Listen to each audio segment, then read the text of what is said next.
ഗ്രീഷ്മയ്ക്കായുള്ള ഒരാൾ വളരെ മൃഗീയമായിട്ട് കൊന്നുവന്ന് പോലീസും പ്രോസിക്യൂഷനും അന്ന് വിധി എഴുതപ്പെട്ടതാണ്. സൗമ്യ വധക്കേസുമായി സാറിവിടെ വരുമ്പോൾ ഒരാളും വിചാരിക്കുന്നില്ല, സാറ് വന്നിട്ട് അത് ഏറ്റെടുക്കുന്നു. ഒരാൾ എന്നെ സമീപിക്കുമ്പോൾ അയാൾ കുറ്റവാളിയാകുന്നത് വരെ നിരപരാധിയായിട്ടാണ് എൻ്റെ അടുത്തേക്ക് വരുന്നത്. അഡ്വക്കേറ്റ് ആളൂർ കേസുകളൊന്നും ഏറ്റെടുക്കാതെ ഈ റോട്ടിൽ തെണ്ടി നടക്കണം എന്നാണല്ലോ പറയാൻ ആഗ്രഹിക്കുന്നത്. സാർ ഇതിനെക്കാട്ടി ഇപ്പൊ ഇത്ര ആളുകൾ സാറിനെ വിമർശിക്കുന്നില്ലേ? സാർ വിമർശിച്ചോട്ടെ, മുഖ്യമന്ത്രി വിമർശിക്കുന്നില്ലേ, ചീഫ് ജസ്റ്റിസിനെ വിമർശിക്കുന്നില്ലേ? ചോട്ടാരാജന് വേണ്ടി കേസ് ഏറ്റെടുത്തിട്ടുണ്ട്. ഞാൻ പറയുന്നു അത് നിങ്ങൾക്ക് അറിയാത്തത് കൊണ്ടാണ്. സാധാരണ പെൺകുട്ടി എന്തിനെ ഒറ്റയ്ക്ക് ഒരു കമ്പാർട്ട്മെന്റിൽ യാത്ര ചെയ്തു?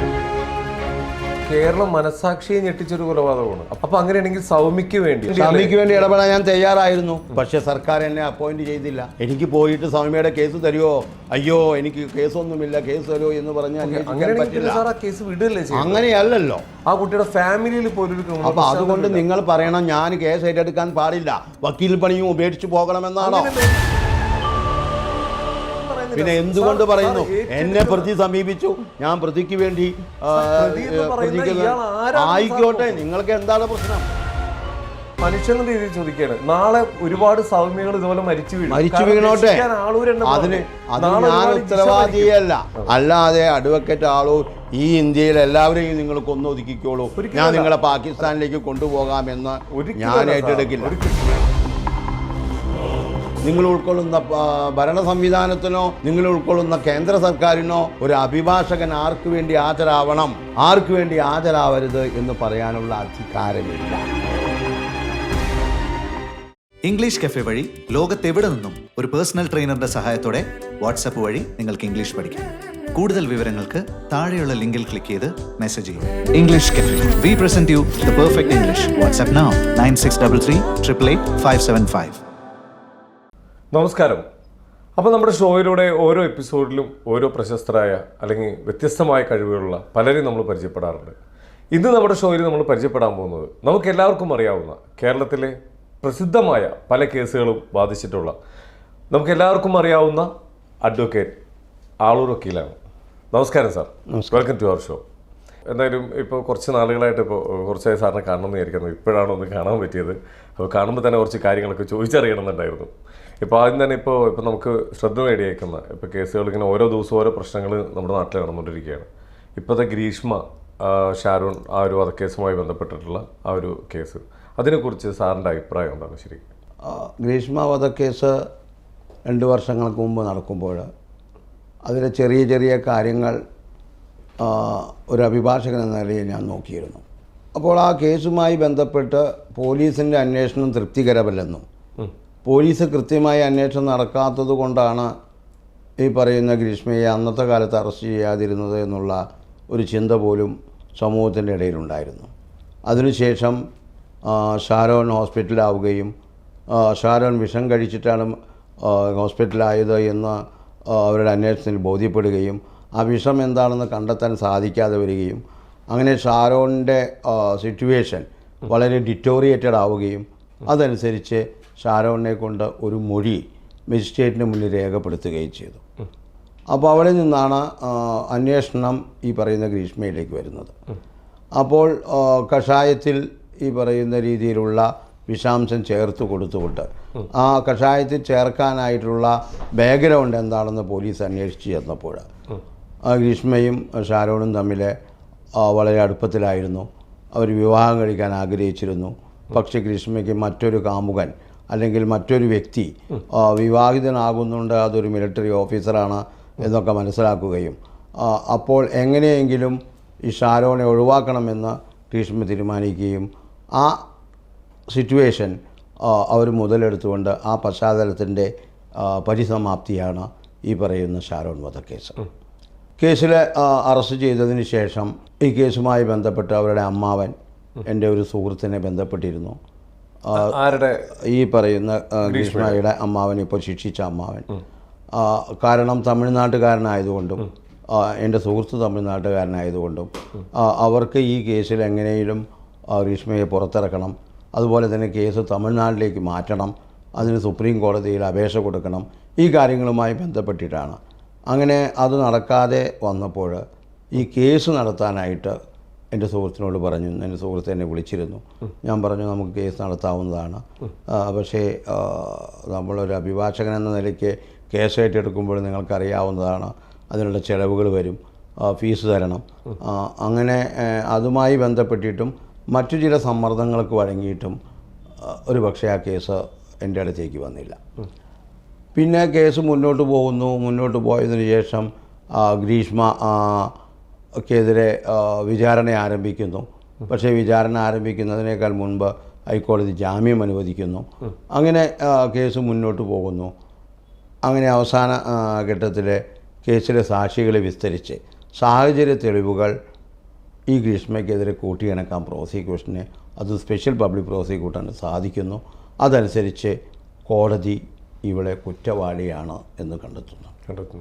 അതുപോലെ തന്നെ അമ്മ കുറ്റവാളിയല്ല, അമ്മാവൻ തെളിവ് നശിപ്പിക്കുന്നതിൽ കുറ്റവാളിയാണ് എന്നും കോടതി കണ്ടെത്തുന്നു. അതിനുശേഷമാണ് ഈ ചർച്ചകളിലേക്ക് കടക്കുന്നത്. ഗ്രീഷ്മയ്ക്ക് ഏറ്റവും വലിയ ശിക്ഷ കൊടുക്കണമോ? ഗ്രീഷ്മ ചെയ്തത് അത്രയും വലിയ കുറ്റമാണോ? അപൂർവങ്ങളിൽ അത്യപൂർവമായ ഒരു കൊലയാണോ നടത്തിയിരിക്കുന്നത്? പ്രോസിക്യൂഷൻ്റെ ഭാഗത്തു നിന്ന് 100% അങ്ങനെ ഒരു വാദം കൊണ്ടുവരും. അതിനാണ് in general aggravating circumstances of the prosecution. അവർക്ക് അനുകൂലമായ എല്ലാ തെളിവുകളും അവർ നിരത്തി ഇങ്ങനെ ഒരു കൊലപാതകം നമ്മൾ ഒരു പക്ഷെ കേട്ടിട്ട് പോലുമില്ല. ഒരാളുടെ സ്നേഹം, അല്ലെങ്കിൽ ഒരാളുടെ പ്രേമം, അല്ലെങ്കിൽ ഒരാളുടെ വിശ്വാസം, അതാണ് കൊല ചെയ്യപ്പെട്ടത്. അപ്പോൾ അതുകൊണ്ട് ഏറ്റവും കൂടുതൽ ശിക്ഷ വേണം എന്നാണ്. സാഹചര്യ തെളിവുകളുള്ള കേസുകളിൽ അതേ ഡിഫൻസിനെ ഈ ഗ്രീഷ്മയ്ക്ക് മിറ്റിഗേറ്റിംഗ് സർക്കംസ്റ്റാൻസ് എന്താണ്, തനിക്ക് അനുകൂലമായിട്ടുള്ള സാഹചര്യങ്ങൾ എന്താണ് എന്ന് കാണിക്കാനായിട്ട്. അതിൽ പ്രധാനപ്പെട്ടത് വയസ്സൊന്നാണ്, 2 മുൻ കുറ്റകൃത്യങ്ങളില്ല, 3 ചെയ്തതൊക്കെ സാഹചര്യ തെളിവുകളുടെ അടിസ്ഥാനത്തിലാണ്. പിന്നെ ഒരു എക്സ്ട്രാ ജുഡീഷ്യൽ കൺഫെഷൻ ഇവർ നടത്തിയിട്ടുണ്ട്, അത് വളരെ വീക്കായിട്ടുള്ള എവിഡൻസാണ്. അതുപോലെ തന്നെ ഒരു ഡൈൻ ഡിക്ലറേഷൻ ഈ ഷാരോൺ നടത്തിയിട്ടുണ്ട്, അതിൽ ഈ പറയുന്ന കുട്ടിയുടെ പേരും വന്നിട്ടില്ല. അപ്പോൾ ഈ സാഹചര്യങ്ങളൊക്കെ മിറ്റിഗേറ്റിംഗ് ആണ്. ആ സാഹചര്യങ്ങൾ കൂടി കണക്കിലെടുത്തുകൊണ്ടായിരിക്കണം വിധി പറയാൻ. അപ്പോൾ അതും അവർക്ക് കൊണ്ടുവരാൻ സാധിക്കും. ഈ 2 കാര്യങ്ങളും വെച്ചുകൊണ്ട് ബഹുമാനപ്പെട്ട കോടതി ഏറ്റവും വലിയ ശിക്ഷയായ ഡെത്ത് പെനാൽറ്റി അവാർഡ് ചെയ്തു. Now question before the court. Prosecution ഒരുപാട് വാദങ്ങൾ ഉന്നയിക്കും, ഡിഫൻസും ഒരുപാട് വാദങ്ങൾ ഉന്നയിക്കും. 2023 ബഹുമാനപ്പെട്ട സുപ്രീം കോടതി ഒരു വിധി പാസ്സാക്കിയിട്ടുണ്ട്. ഡെത്ത് പെനാൽറ്റി കൊടുക്കുന്നതിനേക്കാൾ മുൻപ് പ്രതിയുടെ എല്ലാ ബാക്ക്ഗ്രൗണ്ടും, പ്രതിയെക്കുറിച്ചുള്ള എല്ലാ കാര്യങ്ങളും അന്വേഷണ വിധേയമായി, പരിവർത്തനത്തിന് സാധ്യതയുണ്ടോ എന്ന് അന്വേഷണ വിധേയമായി, ഇത് ഒരു അത്യപൂർവങ്ങളിൽ അത്യപൂർവമായ കേസാണോ എന്ന് അന്വേഷണ വിധേയമായി ഒരു റിപ്പോർട്ട് ആവശ്യപ്പെടണമായിരുന്നു. കാരണം ആലുവ കേസിലും അത് നടന്നതാണ്, ജിഷ മർഡർ കേസിൽ ഹൈക്കോടതി അത് ചെയ്തതാണ്. അപ്പോൾ അങ്ങനെ ഒരു റിപ്പോർട്ട് തേടാനായിട്ട് ബഹുമാന്യനായ ജഡ്ജ് തയ്യാറായോ, അല്ലെങ്കിൽ റിപ്പോർട്ട് തേടിയിരുന്നോ? That is a one question. ഈ കേസിൽ അത്യപൂർവമായ കേസായി കണക്കാക്കി ഇതിൽ ഡെത്ത് പെനാൽറ്റി കൊടുക്കണമോ? രണ്ടാമത്തെ ചോദ്യം. പക്ഷേ ബഹുമാനപ്പെട്ട സുപ്രീം കോടതി പറയുന്നത് സാഹചര്യ തെളിവുകളുള്ള കേസുകളിൽ ഒരിക്കലും ഏറ്റവും വലിയ ശിക്ഷ കൊടുക്കാൻ സാധിക്കില്ല. നിങ്ങൾക്കറിയാം, ഇതേ സമയം തന്നെ, ഇതേ ദിവസം തന്നെ കൽക്കട്ടയിലെ ഒരു ഡോക്ടറെ ബലാത്സംഗം ചെയ്ത് കൊന്ന കേസിൽ ഐ വിറ്റ്നസ് ഉണ്ടായിട്ട് പോലും ഒരു ജീവപര്യന്തം മാത്രമേ കൊടുത്തിട്ടുള്ളൂ. അപ്പോൾ ഇവിടെ ചർച്ചയാകുന്നത് ജനങ്ങളുടെ മുന്നിൽ ഇത്തരം കേസുകളിൽ എന്തുകൊണ്ട് ഡെത്ത് പെനാൽറ്റി കൊടുക്കുന്നു, അതിൻ്റെ പിന്നിലെ ഛേദോവികാരം എന്താണ്? അത് പ്രോസിക്യൂഷൻ പറഞ്ഞതുകൊണ്ടാണോ, അല്ലെങ്കിൽ ഡിഫൻസ് ഒന്നും പറയാതിരുന്നത് കൊണ്ടാണോ? ഈ കാര്യങ്ങളാണ് നമ്മൾ വീണ്ടും ചർച്ചയിലേക്ക് കൊണ്ടുവരേണ്ടത്. അപ്പോൾ ഒരു അഭിഭാഷകൻ എന്ന നിലയിൽ ഞാൻ ഒരുപാട് കേസുകൾ നടത്തിയിട്ടുണ്ട്. എനിക്ക് ഒരുപാട് കേസുകൾ ഡെത്ത് പെനാൽറ്റി അവാർഡ് ചെയ്തിട്ടുണ്ട്. അതൊന്നുകിൽ ഹൈക്കോടതിയിൽ പോകുമ്പോഴോ ബഹുമാന്യ സുപ്രീം കോടതിയിൽ പോകുമ്പോഴോ അത് മാറ്റി മറയപ്പെട്ടിട്ടുണ്ട്. ഇപ്പോൾ നിങ്ങൾക്കറിയാം, സൗമ്യ മർഡർ കേസ് ഏറ്റവും വലിയ കേസാണ് കേരളത്തിലെ. ആ കേസിൽ നോക്കൂ, എന്തുമാത്രം ആരോപണങ്ങളാണ് സർക്കാരും പൊതുജനങ്ങളും രാഷ്ട്രീയക്കാരും ഒരു ഭാഗത്തു നിന്നുകൊണ്ട് അഡ്വക്കേറ്റ് ആളുകളിനെതിരെ കൊണ്ടുവന്നത്.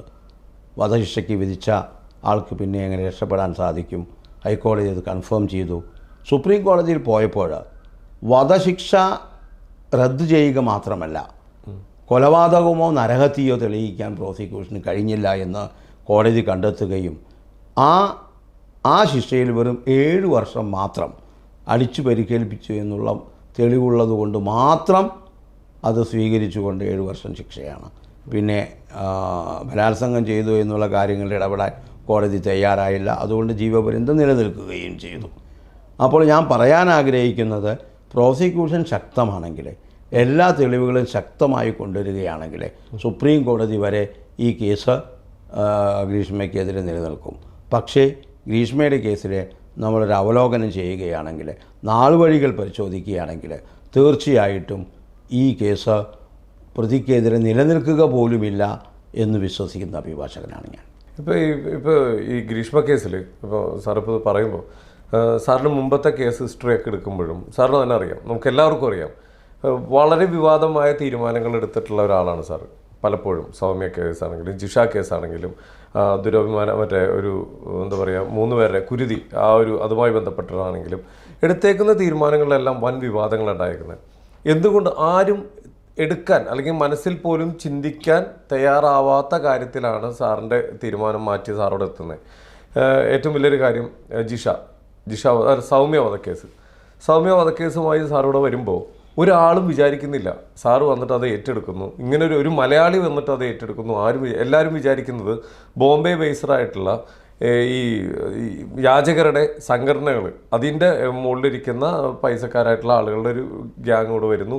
അവർ ഇങ്ങനെയൊക്കെയായിരുന്നു കിംവദന്തി ഉണ്ടായിരുന്നത്. പക്ഷെ അപ്പോഴാണ് സാറ് വന്നിട്ട് ഇത് വാദിക്കുന്നത്. സാർ, കേരള മനസ്സാക്ഷിയെ മൊത്തം ഞെട്ടിച്ചൊരു ഒരു വലിയൊരു എന്താ പറയുക, ഒരു സാധാരണക്കാരി ഒരു കുട്ടി ഒബ്രോം മാളിൽ ഇവിടെ ജോലി ചെയ്യുന്നു. വീട്ടിലേക്ക് പോയിക്കൊണ്ടിരിക്കുമ്പോൾ ഒരു ഒറ്റക്കൈയുള്ള ഒരാൾ വളരെ മൃഗീയമായിട്ട് കൊന്നുവന്ന് പോലീസും പ്രോസിക്യൂഷനും അന്ന് വിധി എഴുതപ്പെട്ടതാണ്. അപ്പോഴാണ് സാറ് വന്നിട്ട് അതിലേക്ക് ഇടപെടുകയും അദ്ദേഹത്തിനെ ആ വധശിക്ഷയിൽ നിന്ന് സാറ് ഇറക്കുകയും ചെയ്യുന്നത്. സാർ ഒരിക്കൽ പോലും ചിന്തിക്കാത്ത എന്താ, ചിലപ്പോൾ ഇവരെല്ലാം ഇത്രയും ആളുകൾ ചുറ്റും നിന്ന് പറയുന്നുണ്ടെങ്കിൽ അത് ശരിയാണ്, പിന്നെ ഞാൻ എന്തിനതിൽ ഇടപെടണമെന്ന് ചിന്തിക്കാത്ത എന്താ? നോക്കൂ, ഒരു അഭിഭാഷകൻ അയാൾക്ക് 2 റോളാണുള്ളത്. ഒന്നുകിൽ പ്രോസിക്യൂഷനോടൊപ്പം നിൽക്കുക, അല്ലെങ്കിൽ പ്രതിയോടൊപ്പം നിൽക്കുക. ഇരയ്ക്കൊപ്പമോ വേട്ടക്കാരനൊപ്പമോ. ഇവിടെയുള്ള എല്ലാ പ്രൈവറ്റ് അഭിഭാഷകരും സാധാരണഗതിയിൽ വേട്ടക്കാരനോടൊപ്പം നിൽക്കുന്നതാണ്. ക്രിമിനൽ ലോയേഴ്സ്, സിവിൽ ലോയേഴ്സിൻ്റെ കാര്യത്തിൽ ഒരു പ്ലെയിൻറ്റിഫ് ആൻഡ് ഡിഫെൻഡൻറ്റ്. അപ്പോൾ വേട്ടക്കാരനോടൊപ്പം നിൽക്കുന്ന ഒരു അഭിഭാഷകനെ ഒരിക്കലും വാദിഭാഗം കാണാനോ കേൾക്കാനോ സാധിക്കില്ല.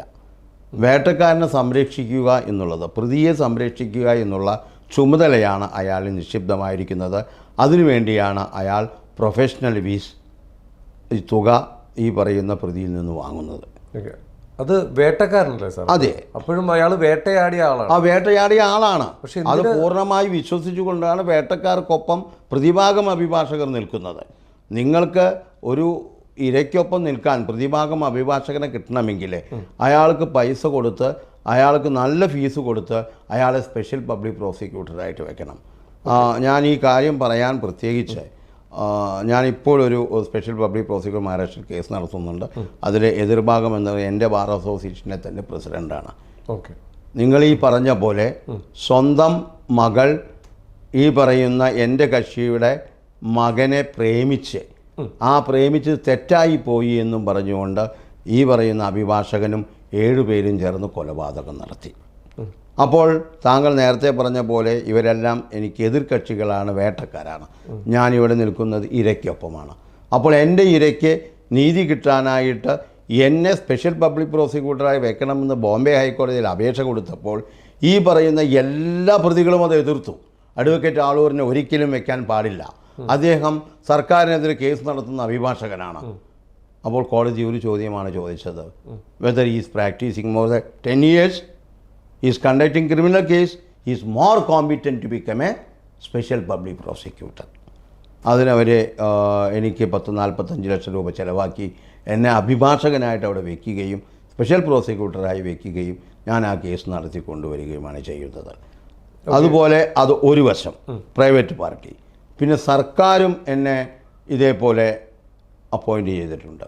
സാധാരണഗതിയിലെ അവിടുത്തെ ഏറ്റവും വലിയ അഭിഭാഷകൻ മഹാരാഷ്ട്രയിലെ ഉജ്വൽ നിഗം, അദ്ദേഹത്തിന് പെർ ഡേ അപ്പിയറൻസിന് കിട്ടുന്നത് 25,000 അഡ്വക്കേറ്റ് ആളൂരിന് കിട്ടുന്നത് 35,000.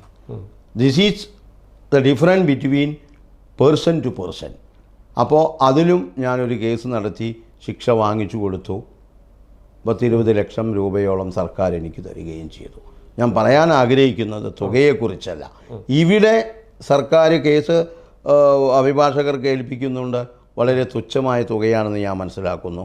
പക്ഷേ ചില കാര്യങ്ങൾ നേടിയെടുക്കാൻ കോടികൾ ഇറക്കി അഭിഭാഷകരെ കൊണ്ടുവരികയും അതിന് നേട്ടങ്ങൾ ഉണ്ടാക്കുകയും ചെയ്യുന്നു. ഇതും സർക്കാരിൻ്റെ മറ്റൊരു മുഖമാണ്. അപ്പോൾ സർക്കാർ ഉണരണം. കേന്ദ്ര സർക്കാരായാലും CBI കേസുകളിലെ, സംസ്ഥാന സർക്കാരായാലും എല്ലാ ക്രൈം ബ്രാഞ്ച് അടക്കമുള്ള ലോക്കൽ പോലീസിൻ്റെ കേസുകളിലെ അവർ ഉണർന്നു വന്നുകൊണ്ട് അവർ നല്ല അഭിഭാഷകരെ, ഈവൻ അഡ്വക്കേറ്റ് ആളൂരിനെ വെച്ചാലും അവർക്ക് നല്ല പ്രോസിക്യൂഷൻ ചെയ്യാൻ ഒരു വക്കീൽ എന്ന നിലയിൽ ഞാൻ മുന്നോട്ടുണ്ടാകും. പക്ഷേ താങ്കൾ പറഞ്ഞ ചോദ്യം ഇപ്പോഴും ചോദിച്ചുകൊണ്ടിരിക്കുന്നത് എന്തുകൊണ്ട് പ്രതികൾക്ക് വേണ്ടി? എന്നെ സമീപിക്കുന്നത് പ്രതികളാണെങ്കിൽ എന്നെ ആരാദ്യം സമീപിക്കുന്നോ അവർക്ക് വേണ്ടി ഞാൻ മുൻപന്തിയിൽ. ഞാൻ ചോദിക്കട്ടെ, അതാണ് പറഞ്ഞത്, ഒരു കേരളം മനസാക്ഷിയെ ഞെട്ടിച്ചൊരു കൊലപാതകമാണ്. അപ്പോൾ സാർ ഒരു മനുഷ്യനെന്ന രീതിയിൽ എന്ത് സാർ അതിനെ നേരിടാത്തത്? അപ്പോൾ താങ്കൾ പറയാൻ ആഗ്രഹിക്കുന്നത് ഇന്ന് കേരളത്തിൽ വരുന്ന എല്ലാ കൊലപാതക കേസുകളിലും ഒരു പ്രതിക്ക് വേണ്ടി ഒരു വക്കീലും ഹാജരാക്കാതെ അവരെ അല്ല, അതാണ് താങ്കൾ പറയാൻ ഉദ്ദേശിക്കുന്നത്. എല്ലാവരും ഇത് പ്രതിയാണ് എന്ന് കാണുകയും അത് കോടതിയിൽ തെളിയിക്കപ്പെടുകയും ചെയ്യണം. നിങ്ങൾ വാക്കുകൾ കൊണ്ടോ സംസാരം കൊണ്ടോ അവൻ പ്രതിയല്ലേ അവനെ തൂക്കിക്കൊല്ലണം എന്ന് ഇന്ന് പറഞ്ഞാൽ, ഇപ്പോൾ 3 പേരെ കൊന്ന കേസ് ഇവിടെ എറണാകുളത്ത് രജിസ്റ്റർ ചെയ്തു. നിങ്ങളിപ്പോൾ തന്നെ പറയുന്നു അവനെ തൂക്കിക്കൊല്ലണം, ആളുകളെല്ലാവരും അവനെ അടിക്കാൻ പോകുന്നു. നിങ്ങൾ പറയുന്ന സാഹചര്യമായിരിക്കില്ല കേസ് അന്വേഷണത്തിൽ പോലീസ് കണ്ടെത്തുക. പോലീസ് കണ്ടെത്തിയ കാര്യങ്ങൾ ഒരു പക്ഷേ തേച്ചുമാച്ചു കളയാൻ ഡിഫൻസിന് സാധിക്കും. ഇനി പോലീസ് കൊണ്ടുവരുന്ന സാക്ഷികൾ കള്ളസാക്ഷികളാണെങ്കിൽ അത് പൊളിക്കാൻ ഡിഫൻസിന് സാധിക്കും. കള്ള തെളിവുകളാണെങ്കിൽ അത് തകർത്തടക്കാൻ ഡിഫൻസിന് സാധിക്കും. അങ്ങനെ വരുമ്പോൾ നിങ്ങൾ കൊണ്ടുവരുന്ന തെളിവുകൾ പൂർണ്ണമായി വിശ്വസിക്കാൻ കോടതി തയ്യാറായില്ലെങ്കിൽ പ്രതിയെ വിടും. അപ്പോൾ നിങ്ങൾ ആരെ കുറ്റം പറയും? കേസ് നടത്തിയ വക്കീലിനെയോ അതോ കേസ് ശരിയായി അന്വേഷിക്കാത്ത പോലീസ് ഉദ്യോഗസ്ഥനെയോ പ്രോസിക്യൂഷൻ സംവിധാനത്തെയോ? നിങ്ങൾക്കറിയാം, ജോളിയമ്മ ജോസഫിൻ്റെ കേസ് നടത്തുന്ന അഭിഭാഷകനാണ് ഞാൻ. 6 പേരെ കൊന്നു എന്നുള്ള ആരോപണം, കൊന്നു എന്നുള്ള യാഥാർത്ഥ്യമല്ല, ആരോപണം. ആ ആരോപണം പൂർണ്ണമായി നിലനിൽക്കണമെങ്കിൽ പ്രതിക്കെതിരെയുള്ള തെളിവുകൾ ശക്തമായി പ്രോസിക്യൂഷൻ കോടതിയിൽ കൊണ്ടുവരണം. അത് കോടതി വിശ്വസിക്കുകയും ചെയ്യണം. അല്ലാത്ത പക്ഷം ഒരൊറ്റ വാക്കിൽ കോടതി എഴുതും, prosecution has miserably failed prove the case against accuse ജോളിയമ്മ. ഓക്കെ, ഒറ്റ ഡൗട്ട് ചോദിക്കട്ടെ സാർ. എന്തായാലും ഓരോ കേസ് ഏറ്റെടുക്കുമ്പോൾ അതിനൊരു ഫീസ് ഉണ്ട് സാറിന്. ആ ഫീസ് സാറ് അത് സാറിൻ്റെ കേസിന് സാർ അത് വാങ്ങാറുണ്ട് ഇല്ലേ? സാർ എന്തായാലും ഒരു കേസ് ഏറ്റെടുക്കുമ്പോൾ അതിൻ്റേതായിട്ടുള്ള ചിലവ് കാര്യങ്ങളുണ്ട്. ഒരു ഗോവിന്ദചാമിയാണ് സൗമ്യനെ കൊന്നേക്കുന്നത്, യാചകനാണ്, അച്ഛനും അമ്മയും ഇല്ലാത്ത ചേട്ടൻ മറ്റൊരു കേസിൽ പ്രതിയായി ജയിലിൽ കിടക്കുന്ന വളരെ ക്രിമിനൽ പശ്ചാത്തലമുള്ള ഒരു യാചകൻ. അപ്പോൾ സാറ് ചിന്തിക്കേണ്ടത് എന്തായാലും സാറ് സത്യത്തിന് വേണ്ടി അല്ലെങ്കിൽ ഒരാൾക്ക് വേണ്ടി സാറ് ഇടപെടുകയാണ്. അപ്പോൾ അങ്ങനെയാണെങ്കിൽ സൗമ്യയ്ക്ക് വേണ്ടി, ആ കുട്ടി മരിച്ചിട്ടുണ്ടെങ്കിൽ നമ്മൾ അങ്ങനെയല്ലേ ചിന്തിക്കുന്നത്? ആ കുട്ടിക്ക് വേണ്ടി ഇടപെടാൻ ഞാൻ തയ്യാറായിരുന്നു. പക്ഷേ സർക്കാർ എന്നെ അപ്പോയിന്റ് ചെയ്തില്ല. എനിക്ക് പോയിട്ട് സൗമ്യയുടെ കേസ് തരുമോ, അയ്യോ എനിക്ക് കേസൊന്നുമില്ല, കേസ് തരുമോ എന്ന് പറഞ്ഞ് അന്വേഷിക്കാൻ പറ്റില്ല. അങ്ങനെയല്ലല്ലോ. അങ്ങനെയാണെങ്കിൽ നാളെ ഞാൻ നിങ്ങളോട് ചോദിക്കുന്ന ഒരു ചോദ്യം ഇതാണ്. നിങ്ങളൊരു കൊലപാതക കേസിൽ പ്രതിയാകുന്നു. നിങ്ങൾ കോടതിയിൽ പോയിട്ട് പറയുമോ, സാറേ ഞാൻ എന്തായാലും കുറ്റം ചെയ്തു പോയി, എനിക്ക് തൂക്കുമരം തരുമോ എന്ന്? നിങ്ങൾ ഒരിക്കലും പറയില്ല. നിങ്ങൾക്ക് രക്ഷപ്പെടാനുള്ള എല്ലാ മാർഗങ്ങളും അന്വേഷിക്കും. ഇവിടെ ഒരു ചെറിയ ആരോപണം ഉണ്ടാകുമ്പോഴും മന്ത്രിസഭയിൽപ്പെട്ടവരും മന്ത്രിസഭയ്ക്ക് പുറത്തുള്ളവരും ഒരു ചെറിയ ആരോപണം ഉണ്ടാകുമ്പോൾ പോലും തന്നെ, നിങ്ങൾക്കറിയാം, പഴയ കേന്ദ്ര ഗവൺമെൻറ്റിലെ ഒരു പ്രധാനമന്ത്രി, ഒരു പ്രധാനപ്പെട്ട വ്യക്തി ഒരു ജഡ്ജിനെ കൊലപ്പെടുത്തി എന്നുള്ള ഒരു ആരോപണം ഉണ്ടായിരുന്നു. ഒരു ചീഫ് ജസ്റ്റിസ് അവരുടെ ഓഫീസിൽ ജോലി ചെയ്യുന്ന ഒരു സ്ത്രീയെ കയറി പിടിച്ചു എന്നൊരു ആരോപണമുണ്ടായിരുന്നു. ഈ ആരോപണം വരുമ്പോഴേക്കും അതൊന്നും നിലനിൽക്കില്ല എന്നും പറഞ്ഞുകൊണ്ട്, അതൊന്നും ശരിയല്ല എന്നും പറഞ്ഞുകൊണ്ട് എന്തിനു ഡിഫെൻഡ് ചെയ്യണം? ഈ പറയുന്ന മന്ത്രിയും ഈ പറയുന്ന ചീഫ് ജസ്റ്റിസും നേരെ ചെന്ന് എന്നെ ഞാൻ കുറ്റം ചെയ്തു പോയി, എന്നെ ശിക്ഷിക്കൂ എന്ന് പറയുകയല്ല വേണ്ടത്. അപ്പോൾ ഞാൻ പറയാൻ ആഗ്രഹിക്കുന്നത്, ഒരു കുറ്റം ചെയ്ത ഒരാൾ എന്നെ സമീപിച്ചാൽ, അതേത് കൊടും കുറ്റവാളിയായാലും, നരബലി കേസുകൾ പോലെയുള്ള അല്ലെങ്കിൽ അതിനേക്കാൾ ശക്തമായ കൊലപാതകം ചെയ്യുന്ന വ്യക്തികൾ ഒരു അഭിഭാഷകനെ അന്വേഷിച്ച് വരുമ്പോൾ എൻ്റെ ഡ്യൂട്ടിയാണ് ആ കേസ് ഏറ്റെടുക്കുക എന്നുള്ളത്. ആ കേസ് എടുക്കാതിരിക്കാനുള്ള കാരണങ്ങളാണ് ഞാൻ പറയേണ്ടത്. ഒരു അഭിഭാഷകനെ സമീപിക്കുമ്പോൾ എന്തുകൊണ്ട് ഞാൻ ഈ കേസ് ഏറ്റെടുക്കുന്നില്ല? അപ്പോൾ നിങ്ങൾ പറയും, സൗമ്യയുടെ മുഖം കണ്ടില്ലേ, എന്തുകൊണ്ടാണ് ഒറ്റ കയ്യം കുറ്റവാളിക്ക് വേണ്ടി ഹാജരാകുന്നത്? കയ്യം കുറ്റവാളി പെയ്ഡ് ഫോർ മീ, എന്നെ സമീപിച്ചു, എന്നെ സൗമ്യ കേസിൽ ബന്ധപ്പെട്ട സൗമ്യയുടെ ആളുകൾ സമീപിച്ചില്ല. അതുകൊണ്ട് ഞാൻ ഗോവിന്ദസ്വാമിയുടെ കേസ് ഏറ്റെടുത്ത് ഏതറ്റം വരെയും പോകണമെന്ന് ആവശ്യപ്പെട്ടതനുസരിച്ച് ഞാൻ സുപ്രീം കോടതിയിൽ പോയി അതിന് വേട്ടക്കാരന് അനുകൂലമായ നേട്ടമുണ്ടാക്കി കൊടുത്തു. സാർ ഇപ്പോഴും പറയുന്നത് എന്താണെന്ന് വെച്ച് കഴിഞ്ഞാൽ, ഗവൺമെൻറ് എനിക്ക് താല്പര്യമുണ്ടായിരുന്നു, സാറിന് താല്പര്യം ഉണ്ടായത് ആ കുട്ടിയുടെ നിസ്സഹായാവസ്ഥ, ആ കുട്ടിയുടെ ഫാമിലിയുടെ നിസ്സഹായാവസ്ഥ മനസ്സിൽ കണ്ടോ പറഞ്ഞത് ഞാൻ ആ കേസ് ഏറ്റെടുക്കാമെന്ന്. ഗവൺമെൻറ് പറയുന്നു വേണ്ടാന്ന് പറയുന്നു. നേരെ പോയിട്ട് ആ കുട്ടിയെ അങ്ങനെ ആക്കിയ ആളുടെ കേസ് ഏറ്റെടുക്കുകയാണ്. അപ്പൊ അങ്ങനെയില്ല സാർ, അപ്പൊ അതല്ലേ പറഞ്ഞു? അല്ല, ഞാൻ അതല്ല പറഞ്ഞു വരുന്നത്. ഒരു കേസിൽ കൊലപാതകം നടക്കുമ്പോൾ സർക്കാരിൻ്റെ ഭാഗത്ത് നിൽക്കണമെന്ന് എന്നോട് ആവശ്യപ്പെടണം. അല്ലാതെ ഞാൻ ചെന്ന് എന്നെ ഈ കേസ് തരുമോ എന്ന് ഞാൻ ആവശ്യപ്പെടുകയില്ല. എന്നെ വിളിച്ചിരുന്നുവെങ്കിൽ തീർച്ചയായിട്ടും. അതുകൊണ്ടാണല്ലോ ഞാൻ മഹാരാഷ്ട്ര സർക്കാരിന് വേണ്ടി 5 or 6 കേസുകളിൽ സ്പെഷ്യൽ പ്രോസിക്യൂട്ടർ ആയിട്ട്. ഇപ്പോൾ സാർ പൂനെയിലാണെങ്കിലും മുംബൈയിലാണെങ്കിലും പല കേസുകളും ബന്ധപ്പെട്ടിട്ടുണ്ട്. ഞാൻ ചോദിക്കുന്നതല്ല, ഇപ്പോൾ സർക്കാർ പറയാണ് ഈ 2 പേരിൽ സാർ ഇതിൽ സൗമ്യയുടെ ഭാഗത്താണോ, സാറിനെ സെലക്ട് ചെയ്യാം, സൗമ്യയുടെ ഭാഗത്ത് നിൽക്കണോ ഗോവിന്ദസ്വാമിയുടെ ഭാഗത്ത്? എന്നെ ആദ്യം സമീപിക്കുന്നോ അവർക്ക് വേണ്ടി ഗവൺമെന്റ് പറയുന്നത്, എന്നെ ആദ്യം സമീപിക്കുന്ന ആരാണെങ്കിൽ അവർക്ക് വേണ്ടി ഞാൻ കേസ് ഏറ്റെടുത്തു. സാർ ഇപ്പോഴും പറയുന്നത് എന്താണെന്ന് സാർ വ്യക്തമാക്കുന്നത് ഇതാണ്, എന്നെ സൗമ്യയുടെ ഭാഗത്ത് നിൽക്കാൻ പറഞ്ഞിരുന്നെങ്കിൽ ഞാൻ നിന്നേനെ. തീർച്ചയായിട്ടും പറഞ്ഞില്ലല്ലോ, പറഞ്ഞില്ല. അതുകൊണ്ട് ഞാൻ അതുകൊണ്ടല്ല എന്നെ സമീപിച്ചത് ഈ പറയുന്ന ബോംബെയിലെ ഈ കുറ്റകൃത്യം ചെയ്ത പ്രതിയുമായി ബന്ധപ്പെട്ട ആളുകൾ എന്നോട് കേസ് ഏറ്റെടുക്കാൻ സാധിക്കുമോ എന്ന് ചോദിച്ചു. ഈ ബോംബെയിലെ പ്രതികളെന്ന് പറഞ്ഞു കഴിഞ്ഞാൽ ഈ 10 ലക്ഷം മാത്രം എടുക്കാൻ പറ്റാതെ ബാങ്കിൽ കിടക്കുന്ന വളരെ, അത് നിങ്ങൾ പറയുന്നതല്ലേ. എനിക്ക് എന്നെ സമീപിച്ച ആളുകൾ, അവർക്കെതിരെ 10-40 കേസ് ഈ മഹാരാഷ്ട്രയിലുണ്ട്. അതിൽ മലയാളികളും തമിഴന്മാരും ഉണ്ട്. അവരാണ് എന്നെ സമീപിച്ചത്. അപ്പോൾ ഈ ഗോവിന്ദസ്വാമിയുടെ പുറകിൽ ഒരു വിങ് ഉണ്ട്. അത് ഞാൻ പറഞ്ഞല്ലോ, അത് വിങ്ങാണോ അതോ ലോകമാണോ? കേസ് ഏറ്റെടുക്കണം, അവസാനം വരെ കേസ് ഏറ്റെടുക്കണമെന്ന് പറഞ്ഞാൽ അവർ കൊണ്ടുവരുന്ന സോഴ്സ് എന്താണെന്നോ? ഞാൻ ഛോട്ടാരാജിന് വേണ്ടി കേസ് ഏറ്റെടുത്തിട്ടുണ്ട്. ഈ പറയുന്ന ഞാൻ പറയുന്നു അത് നിങ്ങൾക്ക് അറിയാത്തത് കൊണ്ടാണ്, നിങ്ങൾ അതിൻ്റെ ബാക്ക്ഗ്രൗണ്ട് അന്വേഷിച്ച് പോകാത്തത് കൊണ്ടാണ്. സാധാരണ പെൺകുട്ടി എന്തിനെ ഒറ്റയ്ക്കൊരു കമ്പാർട്ട്മെന്റിൽ യാത്ര ചെയ്തു?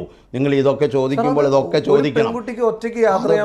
അതൊന്നും നിങ്ങൾ പറയുന്നത് നിങ്ങളുടെ ഭാഗം സത്യമാക്കാൻ വേണ്ടി.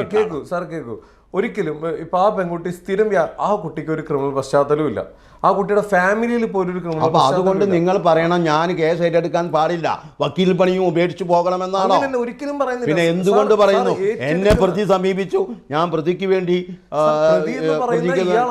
ആയിക്കോട്ടെ, നിങ്ങൾക്ക് എന്താണ് പ്രശ്നം? നിങ്ങളൊരു ഇന്റർവ്യൂ എന്നെ എടുക്കാൻ വന്നിട്ട് പ്രതിയുടെ വീട്ടിൽ കിടന്നുറങ്ങുന്ന ആളായിരുന്നോ നിങ്ങൾ എന്ന് ചോദിക്കുന്ന ഒരു അർത്ഥവുമില്ല. എന്നെ സംബന്ധിച്ചിടത്തോളം എൻ്റെ അടുത്തേക്ക് ഒരു പ്രതി എത്ര വലിയ കുറ്റവാളിയാണെങ്കിലും അവൻ്റെ ബാക്ക്ഗ്രൗണ്ട് അന്വേഷിച്ചോ അവൻ്റെ പശ്ചാത്തലം അന്വേഷിച്ചോ ഞാൻ പോകില്ല. എനിക്കെൻ്റെ ഫീസ് തന്നാൽ അവൻ ചെയ്ത കുറ്റത്തിൽ അവനെ രക്ഷിക്കാൻ ഞാൻ ശ്രമിക്കും. അതാണ് എൻ്റെ അഭിഭാഷകൻ എന്ന നിലയിലുള്ള ഉത്തരവാദിത്വം. ഇതിൽ വേറെ ഒന്നുമില്ല. ഇപ്പം നമുക്കിപ്പോൾ ഞാൻ പറയാം സാർ, നേരത്തെ ഞാൻ പല ഇൻ്റർവ്യൂവിലും പലരും സാറിനോട് ചോദിക്കുന്ന പോലെ നമുക്ക് വേണ്ടപ്പെട്ട ഒരാൾക്ക് ഇത് പറ്റിയാലും സാർ ഇതേ നിലപാട് തന്നെയാണ് എടുക്കുക. ഞാൻ പറയാൻ ആഗ്രഹിക്കുന്ന നേരത്തെയും ഇതിന് ഉത്തരം തന്നു കഴിഞ്ഞു. എന്നെ ഒരു പ്രതി വന്ന് സമീപിച്ച് ഇന്നാളെ കൊലപാതകം നടത്തിയ, മുഖ്യമന്ത്രിയെ കൊലപാതകം നടത്തിയ, പ്രധാനമന്ത്രിയെ കൊലപാതകം നടത്തിയ ആളാണ് ഞാൻ എന്ന് പറഞ്ഞ് എന്നെ സമീപിക്കുമ്പോൾ എനിക്ക് ആ പ്രധാനമന്ത്രിയുമായിട്ടോ ആ മുഖ്യമന്ത്രിയുമായിട്ടോ അല്ലെങ്കിൽ ആ വ്യക്തിയുമായിട്ടോ ബന്ധമുണ്ടെങ്കിൽ ഞാൻ പറയും ഈ കേസ് എനിക്ക് ഏറ്റെടുത്ത് നടത്താൻ സാധിക്കില്ല എന്ന്. അതിനുള്ള വ്യക്തമായ കാരണം പറയണം. അല്ലെങ്കിൽ you are suppose to accept the brief.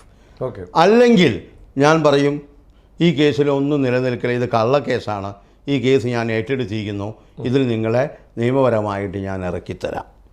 ഇപ്പോൾ അതിനുള്ള ചെറിയ ഉദാഹരണമാണ് ഞാൻ പറയാൻ ആഗ്രഹിക്കുന്ന നരബലി കേസിൽ കൊണ്ടുവന്ന ആരോപണം.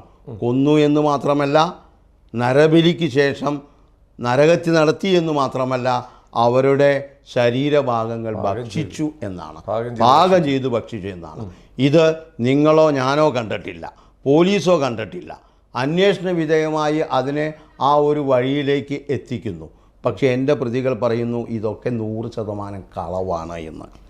അപ്പോൾ ഞാൻ എൻ്റെ പ്രതിയെ വിശ്വസിക്കണമോ, അതോ പോലീസ് പറയുന്നത് ഗോസ്പൽ ട്രൂത്താണെന്നും പറഞ്ഞുകൊണ്ട് എൻ്റെ കക്ഷിയുടെ കേസ് ഞാൻ ഉപേക്ഷിക്കണമോ?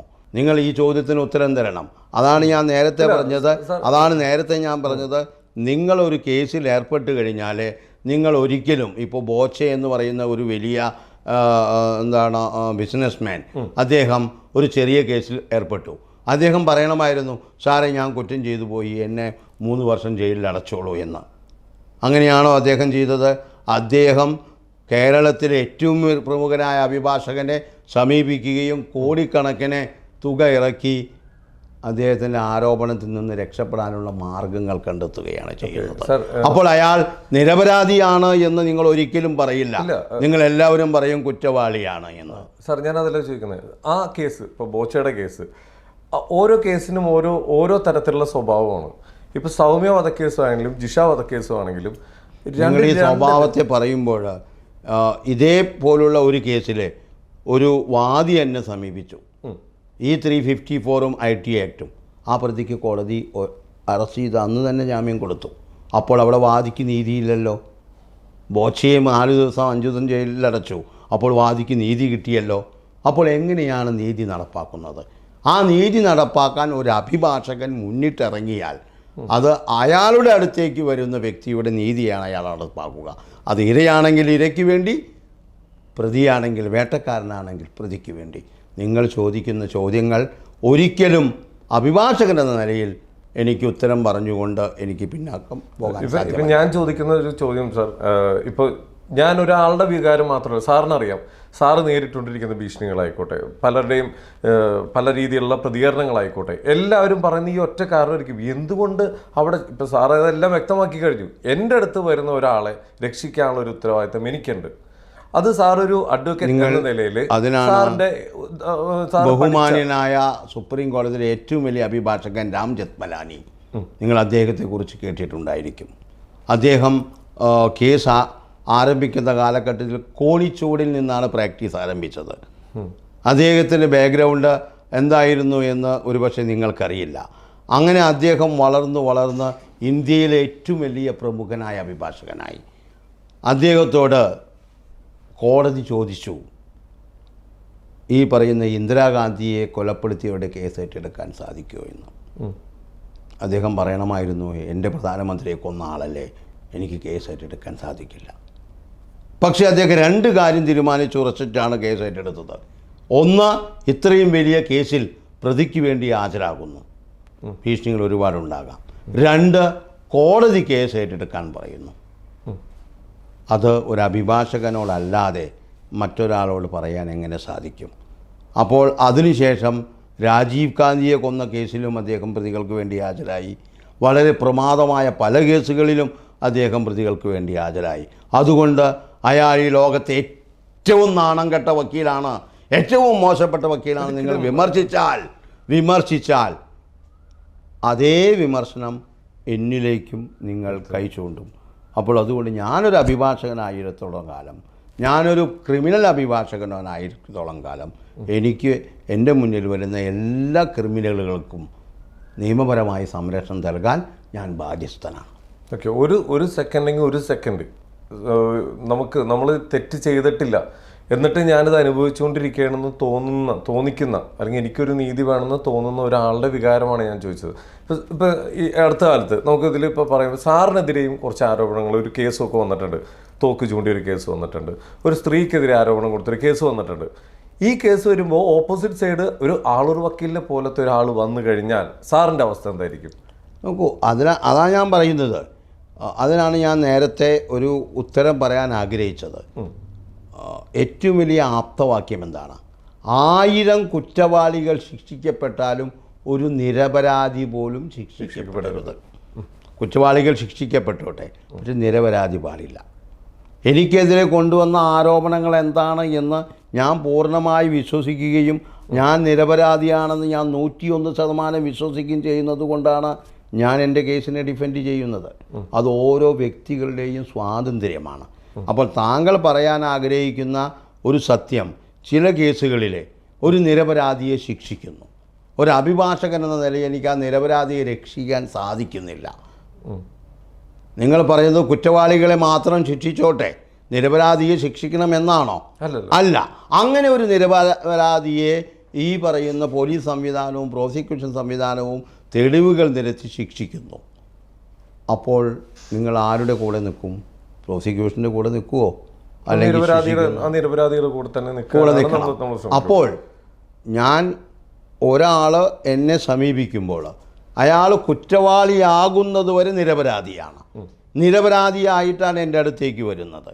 അപ്പോൾ ആ നിരപരാധിത്വത്തിൽ നിന്നുകൊണ്ട് ഒരു അഭിഭാഷകൻ എന്ന നിലയിൽ ഞാൻ മുന്നോട്ട് പോകും. തെളിവുകൾ എതിരാണെങ്കിൽ ശിക്ഷ ലഭിക്കും. അതിലെ ലൂപ്പുകളിലൂടെ കിടന്നു കയറി പ്രതിയെ രക്ഷിക്കും. ഇതൊക്കെയാണ് ഈ പറയുന്ന ഡിഫൻസ് ലോയർ എന്ന നിലയിൽ അഡ്വക്കേറ്റ് ബി ആളൂർ അടക്കമുള്ള അഭിഭാഷകർ ചെയ്തു വരുന്നത്. എന്തായാലും അവരിപ്പോൾ ഈ പറഞ്ഞ ഗോവിന്ദസ്വാമിയുടെ കേസിലൊക്കെ സാറിൻ്റെ കഴിവിനെ വിശ്വസിച്ചിട്ട് ഇത്രയും നാളായിട്ട് നിൽക്കുന്നവർ, അവർക്കറിയാം സാർ ഇറക്കി കൊടുക്കുന്നു. ഇതേപോലെ തന്നെ ഓരോ കേസുകൾ ഇപ്പം നമ്മുടെ നാട്ടിൽ വരുമ്പോൾ സാർ ഞാൻ പറയുന്നത് ഈ കഴിവ് നമുക്കെല്ലാവരും നമ്മൾ ആഗ്രഹിക്കുന്ന ഒരാൾക്ക് അതിന് നിങ്ങൾ മുന്നോട്ട് വരണം. നിങ്ങളുടെ സർക്കാർ സംവിധാനങ്ങൾ മുന്നോട്ട് വരണം. നിരപരാധി ആളുകൾ മുന്നോട്ട് വരണം. അപ്പോൾ അവർക്ക് ഒപ്പം ഞാൻ ഉണ്ടാകും. ഇനിയിപ്പോൾ ഈ കഴിവ് ഇപ്പം സാറിൻ്റെ അടുത്തേക്ക് വന്നില്ലെങ്കിൽ പോലും സാറിന് അതൊന്നും ഏറ്റെടുക്കാതിരുന്നൂടെ സാർ? അതാണല്ലോ ഞാൻ നേരത്തെ പറയുന്നത്. അതുകൊണ്ടാണ് ഞാൻ പറയുന്നത്, താങ്കൾ പറയാൻ ആഗ്രഹിക്കുന്ന ചോദ്യം ഇതാണ്. അഡ്വക്കേറ്റ് ആളൂർ കേസുകളൊന്നും ഏറ്റെടുക്കാതെ ഈ റോട്ടിൽ തെണ്ടി നടക്കണം എന്നാണല്ലോ പറയാൻ ആഗ്രഹിക്കുന്നത്. സാർ ഇതിനെക്കാട്ടി ഇപ്പൊ ഇത്ര ആളുകൾ സാറിനെ വിമർശിക്കുന്നില്ലേ? സാർ വിമർശിച്ചോട്ടെ, മുഖ്യമന്ത്രി വിമർശിക്കുന്നില്ലേ? ചീഫ് ജസ്റ്റിസിനെ വിമർശിക്കുന്നില്ലേ? ഞാൻ പറയാൻ ആഗ്രഹിക്കുന്നത് ഒരു നിമിഷം ഞാൻ പറയാൻ ആഗ്രഹിക്കുന്നത്, ശബരിമലയിൽ സ്ത്രീകൾ കയറുന്നതിൽ വിരോധമില്ല എന്ന് പറഞ്ഞ ജഡ്ജിയെ വിമർശിച്ച എത്രയോ ആളുകൾ ഇന്ത്യയിലും കേരളത്തിലുമുണ്ട്. ശബരിമലയിൽ സ്ത്രീകൾ ഞാൻ എന്താണ് പറയാൻ ആഗ്രഹിക്കുന്നത്? ഒരാൾ പ്രവൃത്തി ചെയ്യുമ്പോൾ, ഒരാൾ ഒരു ആക്ട് ചെയ്യുമ്പോൾ അത് വിമർശിക്കാനാണ് നൂറുകണക്കിന് ആളുകളുണ്ടാകും. അവരുടെ വിമർശനത്തിന് അനുസൃതമായി മുന്നോട്ട് പോവലല്ല അഡ്വക്കേറ്റ് ആളൂരിൻ്റെ ലക്ഷ്യം. സാർ വിമർശിക്കുന്നതിന് ഒരു രീതിയുണ്ട് സാർ. ജിഷ എന്ന് പറയുന്നത് ഒരു നിയമ വിദ്യാർത്ഥിയാണ്. നിങ്ങൾ ജിഷയുടെ കേസ് നന്നായി നടത്തൂ. നിങ്ങളോട് ആരെങ്കിലും പറഞ്ഞോ? നിങ്ങളോട് ആരെങ്കിലും പറഞ്ഞോ ഈ പറയുന്ന ജിഷയുടെ കേസ് അഡ്വക്കേറ്റ് ആളൂരിനെ ഏൽപ്പിക്കാതിരിക്കാൻ? ആരെങ്കിലും പറഞ്ഞോ? അഡ്വക്കേറ്റ് ആളൂരിനെ ഏൽപ്പിക്കാതിരുന്നാൽ മാത്രമേ ജിഷയ്ക്ക് നീതി ലഭിക്കൂ എന്ന് പറഞ്ഞോ? ഇല്ല. എന്നെ പ്രതി സമീപിച്ചു. പ്രതി സമീപിക്കാനുള്ള സാഹചര്യങ്ങളുണ്ട്. ആ സാഹചര്യങ്ങളിൽ നിന്നുകൊണ്ട് ഞാൻ പ്രതിക്ക് വേണ്ടി ഹാജരായി. അതിന് നിങ്ങൾക്കെന്ന് മാത്രമല്ല, നിങ്ങൾ ഉൾക്കൊള്ളുന്ന ഭരണ സംവിധാനത്തിനോ നിങ്ങൾ ഉൾക്കൊള്ളുന്ന കേന്ദ്ര സർക്കാരിനോ ഒരു അഭിഭാഷകൻ ആർക്ക് വേണ്ടി ഹാജരാവണം, ആർക്ക് വേണ്ടി ഹാജരാവരുത് എന്ന് പറയാനുള്ള അധികാരമില്ല. ഇനി അതിനുപരിയായിട്ട് ഒരു പ്രതി എന്തെല്ലാം കാര്യങ്ങളാണ് ഒരു അഭിഭാഷകനോട് പറഞ്ഞത്, അത് ചോദിച്ചറിയുന്ന അധികാരം കോടതിക്കുമില്ല. അപ്പോൾ ഒരു അഭിഭാഷകൻ എന്ന് പറയുന്നത് സത്യമായിട്ട്, ഞാൻ ഒരു അഭിഭാഷകനോടും ഡോക്ടറോടും നുണ പറയരുത് എന്ന് പറയുമ്പോൾ സത്യമായിട്ട് അവരോട് പറഞ്ഞാൽ ആ അഭിഭാഷകൻ അയാളെ നിയമപരമായി രക്ഷിക്കും, അല്ലെങ്കിൽ നിയമപരമായി അയാൾക്ക് ആനുകൂല്യങ്ങൾ നേടിക്കൊടുക്കും. സിവിൽ കേസിലാണെങ്കിൽ നിയമപരമായിട്ട് അയാൾക്ക് അയാളുടെ ബെനിഫിറ്റ് കിട്ടുന്നതിന് വേണ്ടി, ഇപ്പോൾ നാളെ ഒരാൾ നിങ്ങളുടെ വീട്ടിൽ കയറി വന്ന് ഇപ്പോൾ തന്നെ വീട് ഒഴിഞ്ഞു തരണം എന്ന് പറഞ്ഞാൽ ആ സാറെ ഒഴിഞ്ഞു തരാം എന്ന് നിങ്ങൾ പറയില്ല. നിങ്ങൾ പറയും എനിക്കിവിടെ റൈറ്റുണ്ട്. അത് ലീഗൽ റൈറ്റ് ആയിരിക്കാം, ഇല്ലീഗൽ റൈറ്റ് ആയിരിക്കാം. ആ റൈറ്റ് സ്ഥാപിച്ചെടുക്കാൻ അവർ ശ്രമിക്കും നിയമപരമായിട്ട്. സാധിച്ചാൽ അവർക്കതിൻ്റെ ബെനിഫിറ്റ് കിട്ടും, സാധിച്ചില്ലെങ്കിൽ അവർ പരാജയപ്പെട്ടു പോകും. അപ്പോൾ അതുകൊണ്ട് പരാജയം വിജയം എന്ന് പറയുന്നത് ഓരോ കേസിൻ്റെ സ്വഭാവം അനുസരിച്ചും അത് നടത്തുന്ന വക്കീലിൻ്റെ കഴിവനുസരിച്ചും ഇരിക്കും. അപ്പോൾ തീർച്ചയായിട്ടും ഞാൻ നിങ്ങളോട് ഈ മാധ്യമത്തിലൂടെ റിക്വസ്റ്റ് ചെയ്യുകയാണ്, കേരളത്തിൽ നടക്കുന്ന എല്ലാ കൊലപാതക കേസുകളിലും നിങ്ങൾ ഇരയ്ക്ക് വേണ്ടി അഡ്വക്കേറ്റ് ആളൂരിനെ അപ്പോയിൻറ്റ് ചെയ്തോളൂ. ഉണ്ടാവും. തീർച്ചയായിട്ടും അഡ്വക്കേറ്റ് ആളൂർ മുൻപന്തിയിലുണ്ടാകും. നമ്മൾ ആഗ്രഹിക്കുന്ന പക്ഷേ മറിച്ച് നിങ്ങൾ അപ്പോയിൻറ്റ് ചെയ്യാതെ പ്രതിക്ക് വേണ്ടി ആര് വന്നാലും ഞങ്ങൾക്ക് പുല്ലാണ് എന്ന് പറയുകയും അങ്ങനെ പ്രതി അഡ്വക്കേറ്റ് ആളൂരിനെ സമീപിക്കുകയും ചെയ്താൽ പ്രതിക്ക് വേണ്ടി അഡ്വക്കേറ്റ് ആളൂരുണ്ടാകും. സാറിനെതിരെയുള്ള ആരോപണങ്ങളിൽ ഒന്നാണ്, ഞാൻ ജസ്റ്റ് സാറിനോട് പറയട്ടെ, സാറ് കേട്ടിട്ടുള്ളതാണ്. 1, പ്രശസ്തിക്ക് വേണ്ടി. 2, പണത്തിന് വേണ്ടി സ്വമേധയാ താല്പര്യം കാണിച്ച് ഏറ്റെടുക്കുന്നു. ഓക്കെ, അവിടെ ഞാൻ ഏറ്റെടുത്ത എല്ലാ കേസുകളും അന്വേഷിച്ചു പോകും.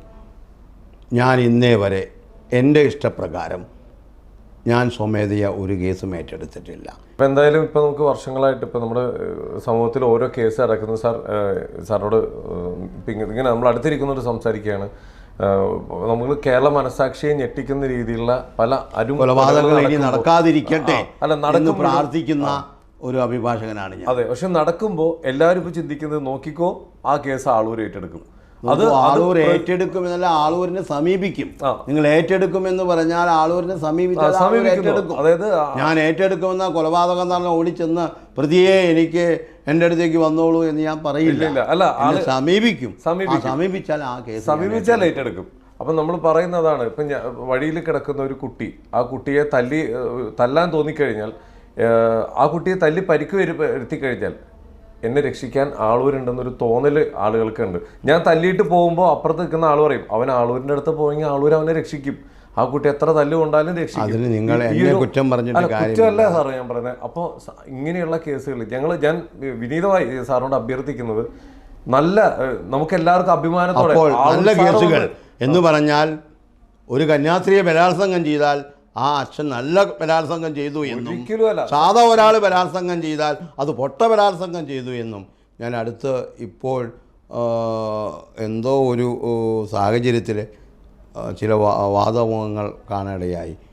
ഒരു നല്ല ആളെ കിട്ടുമോ? ഒരു പൊട്ട ആളെ കിട്ടും? ഈ ലോകത്ത് നല്ലയാളും പൊട്ടയാളുമില്ല, എല്ലാവരും നല്ലവരാണ്. പക്ഷെ ചില സാഹചര്യങ്ങളാണ് അവരെ പൊട്ട ആളുകളാക്കുന്നത്.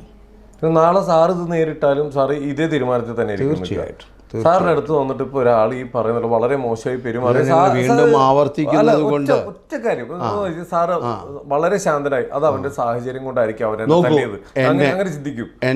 എന്നെ ഇന്നലെ പോലും ഒരാൾ മൊബൈൽ വിളിച്ച് തനിക്ക് വേറെ പണിയൊന്നുമില്ലടാ മറ്റേ മോനെ എന്ന് വിളിച്ചു. ഞാൻ സ്നേഹം കൊണ്ട് കർത്താവേ സ്തുതിയായിരിക്കട്ടെ എന്ന് പറയണമോ? അല്ല, സാറ് വിചാരിക്കണം അതവന്റെ സാഹചര്യം കൊണ്ട് അവൻ വിളിച്ചത് അല്ല. ഞാനും പ്രതികരിക്കും. നീ മറ്റോടത്ത് ഏതു മോനാടാ എന്ന് ചോദിക്കാനുള്ള ചങ്കൂറ്റവും എനിക്കുണ്ട്. എന്നെ ഒരാൾ നിനക്ക് വേറെ പണിയൊന്നുമില്ലടാ മറ്റേ മോനെ ഈ കേസുകളൊക്കെ ഏറ്റെടുക്കാൻ എന്ന് ഒരാളെന്നെ വിമർശിക്കുമ്പോൾ അതേ നാണയത്തിൽ നിന്ന് മറ്റേ ഭാഗത്തു നിന്നുകൊണ്ട് വിമർശിക്കാനും എനിക്ക് സാധിക്കും. പിന്നെ ഞാനെല്ലാം ഇതിന് സമചിത്തതയോടെ നേരിടുന്നത് കൊണ്ട് ഞാൻ പോലീസിൻ്റെ അടുത്തേക്ക് പോവുകയോ മറ്റൊരാളെ പറഞ്ഞയച്ച് അവൻ 2 പൊട്ടിക്കുകയോ ചെയ്യുന്നില്ല. എനിക്ക് ഒരുപാട് ഭീഷണികൾ വരാറുണ്ട്, വധഭീഷണിയും വരാറുണ്ട്. പക്ഷേ അതിനൊന്നും പേടിക്കുന്ന ആളല്ല. ദാവൂദ് ഇബ്രാഹിമിൻ്റെ കേസ് എനിക്ക് നടത്താമെങ്കിൽ എന്നോട് ഒരു ഞാൻ കക്ഷിയുടെ പേര് പറയുന്നില്ല, എൻ്റെ മകനെ അവർ ജയിലിൽ വെച്ച് കൊല്ലും എന്ന് പറഞ്ഞപ്പോൾ ഞാൻ അവർക്ക് കൊടുത്ത ഒരേ ഒരു ഉത്തരം ഇതാണ്: ദാവൂദ് ഇബ്രാഹിമിൻ്റെ കേസ് എനിക്ക് നടത്തി അവരെ സംരക്ഷിക്കാമെങ്കിൽ നിങ്ങളുടെ മകൻ്റെ കേസ് എൻ്റെ അടുത്താണെങ്കിൽ അവനെ ഒരു ചുക്കും ചെയ്യില്ല. ഞാൻ പറയാൻ ആഗ്രഹിക്കുന്ന, നിങ്ങൾ എത്ര ഭീഷണികൾ കൊണ്ടുവന്നാലും അഡ്വക്കേറ്റ് BA ആളൂർ എന്ന് പറയുന്ന വ്യക്തിയിലേക്ക് നിങ്ങൾ എത്തുന്നതിനേക്കാൾ മുൻപ് അതിനെ സോൾവ് ചെയ്യാനുള്ള ഈ ഒരു സാഹചര്യത്തിൽ എനിക്കുണ്ട്. നാളെ എന്ത് സംഭവിക്കുന്നു എനിക്കറിയില്ല. അപ്പോൾ അതുകൊണ്ട് അത്തരം ചിന്തകൾ നിങ്ങൾ ജനങ്ങളുടെ മനസ്സിൽ കൊണ്ടുവന്നാൽ പോലും അതിനെ നേരിടാനുള്ള എല്ലാ കഴിവും എന്തായാലും തീരുമാനിച്ചെടുത്തിട്ടുള്ളതാണ്. ഇനി എന്തും ഞാൻ നേരിടും, എനിക്കൊന്നും ഒരു വിഷയമല്ല. ഓക്കെ. അപ്പോൾ എന്തായാലും സാർ വളരെ വളരെ സന്തോഷം. എന്തായാലും ഒരു കാര്യം ഞങ്ങൾ ഇപ്പോഴും പറയുന്നു, വളരെ സമർത്ഥനായിട്ടുള്ള, വളരെ കഴിവുള്ള, ഏതറ്റം വരെയും പോയി തൻ്റെ കൂടെ നിൽക്കുന്നതിനെ രക്ഷിക്കാൻ കഴിവുള്ള ഒരു അഡ്വക്കേറ്റാണ് സാർ. സാറിൻ്റെ സേവനം ജനങ്ങളെല്ലാവരും ഒരേപോലെ കൈകൂപ്പി സാറ് ചെയ്തത് നല്ലതാണ് എന്ന് പറയുന്നൊരു ദിവസത്തിന് വേണ്ടി ഞങ്ങളെല്ലാവരും വെയിറ്റ് ചെയ്യുന്നു. അങ്ങനെയുള്ള സാഹചര്യങ്ങൾ ഇനിയും ഒരുപാട് ഉണ്ടാവട്ടെ. സാറിൻ്റെ ഈ കഴിവുകൾ ഇതേപോലെ ഞങ്ങൾ ആഗ്രഹിക്കുന്ന ആ ഒരു തലത്തിലേക്ക് എത്തട്ടെ.